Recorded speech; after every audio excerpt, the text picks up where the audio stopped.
Good day and welcome to part 2 on this video series of composition. And in today's video, we are going to be looking at an artist's evolution of composition. Specifically, we're going to be looking into my work and be seeing the early work to the later work and how the concept of composition evolves through practice. Let's begin. So as we have established in the first video, that composition is the soul, it's the structure of our artwork. So what is bad composition then? Okay, so we're going to be looking now at overtly bad examples first, and then it's going to slowly shift to examples where we eventually see a more purity of expression and a more exemplified version of composition. So the first one is compression. Here, in an attempt to avoid placing everything in the center, things are compressed into corners and outer edge of the working surface. Here we see the tree and the bush painted and placed in those corners, and everything is crammed and jammed in to accommodate the edge. So the objects look trapped there. Another fatal mistake here is the repetition of 3 things at the top and another 3 things directly below, mirroring the 3 things above it. Not to mention the repetition we see in the clouds. No emphasis and no balance. There's a general lack of modeling here, with a background carrying heavily on the undercomposed foreground, and there is a general lack of depth in the painting. Another fatal mistake here is repetition. We can see that in those mountains, the repeating forms, and the repeating shapes in the bushes in the foreground.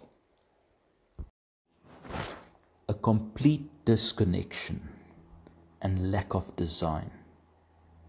Here everything is in its own little place, and there is no relationship between objects, and generally this picture is the painting of random objects put together without deliberation. Everything is doing its own thing, and the color scheme is rather bland. Every single artist out there started out in humble beginnings. And yes, the artwork back then was lacking compositional substance to what I thought at the time was pretty good. So I documented it. And now that I look back, I can see how far I've come since the 25 years ago. So here we can see the recurring problem that so many artists experience in the beginning. By learning to control brushwork and mixing color, everything is done overcautiously, trying to execute the branches on the trees and making sure the building doesn't look out of proportion. We can see that it is really just a bunch of random objects, and that the deeper connection with the design is not yet established. We see here in the grasses little bits of spotty darks all over instead of an interesting design. Here is a very conflicting design.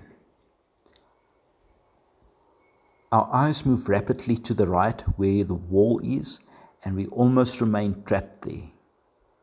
The tree on the left is rather conflicting, and we see repetitive shapes in the shrubs surrounding the main building. And then finally the lights and darks of the building gives us 3 conflicting areas screaming for attention, with the tree on the left and the wall on the right. Again, we notice a random arrangement of objects where a definite armature is lacking. Everything seemed to hang isolated and unrelated on the picture surface, with uninteresting shapes repeating in form and size. The darkness of the shrub next to the cottage leaves my eye in the center of the picture, with no way to flow out of there. The bland, uninteresting sky just helps to nail the coffin in the picture. Here we're doing a bit better. However, we see a recurring problem we mentioned earlier. If we look at the tree on the right, we can see that its size is precisely limited to the height of the canvas. It is as if the height of the picture is restricting the growth of this tree, giving a really odd-off feeling to the painting. Generally, a better sense of handling of brushwork and shapes. However, there is very muddied shapes in the middle ground, giving us no depth with all those conflicting murky shapes. The tree on the left is poorly executed and is placed too far down and traps the audience's eye into the bottom left corner of the painting. With much clearer shapes and cleaner edges, this piece could have worked, except for the overtly dark shape that pulls our eye to the left out of the picture plane. So the next three paintings show some improvement. However, there isn't enough impact and clarity yet.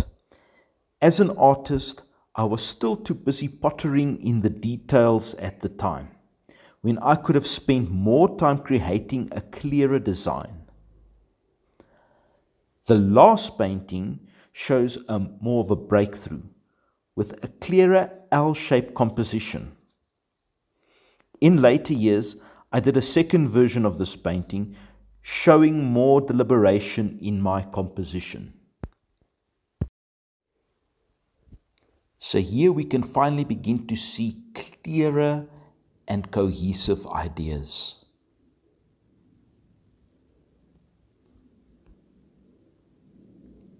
The composition is more deliberate and well thought out, with the eye being led around to key points in the painting strategically.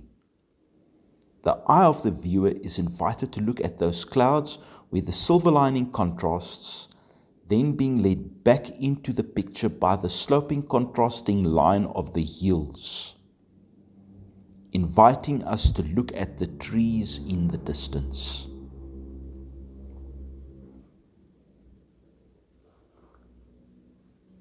Here, the use of diagonals is prevalent, with that shadow leading us to the tree. Additional diagonal lines is added to give a better sense of balance and structure to the composition of the painting. The contrasting clouds in the sky leads down to the escarpment of mountains with an additional diagonal line. Here the use of radiating lines composition helps with creating enormous depth and a sense of perspective in our painting. Starting with our area of tonal climax, where the focal point is, we can see three direct lines inviting the eye to look there at the focal point.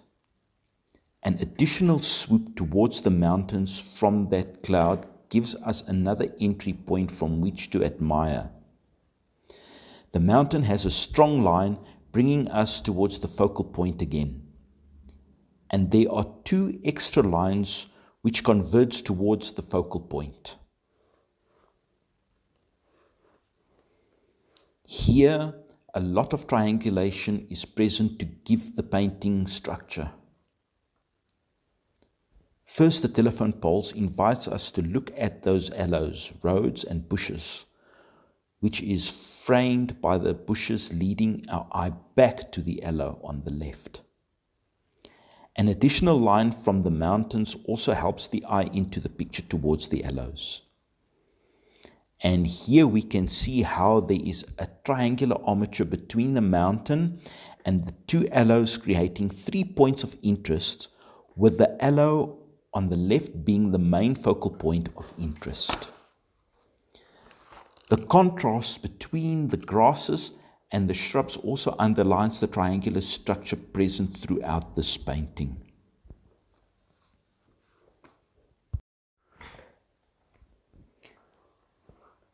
Here we see the clear use of the S shape. By using negative space perception, our focal point lies in between with those cyclists on the right. The armature is complete with those contrasting trees and the line of the mountains supporting and reinforcing the S armature.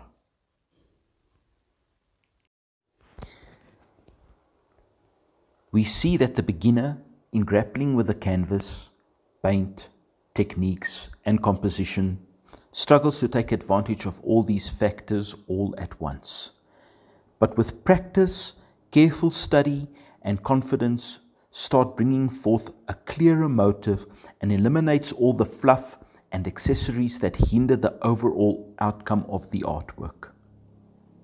As we become more skillful, we make better and more carefully informed decisions, and the work becomes more deliberate.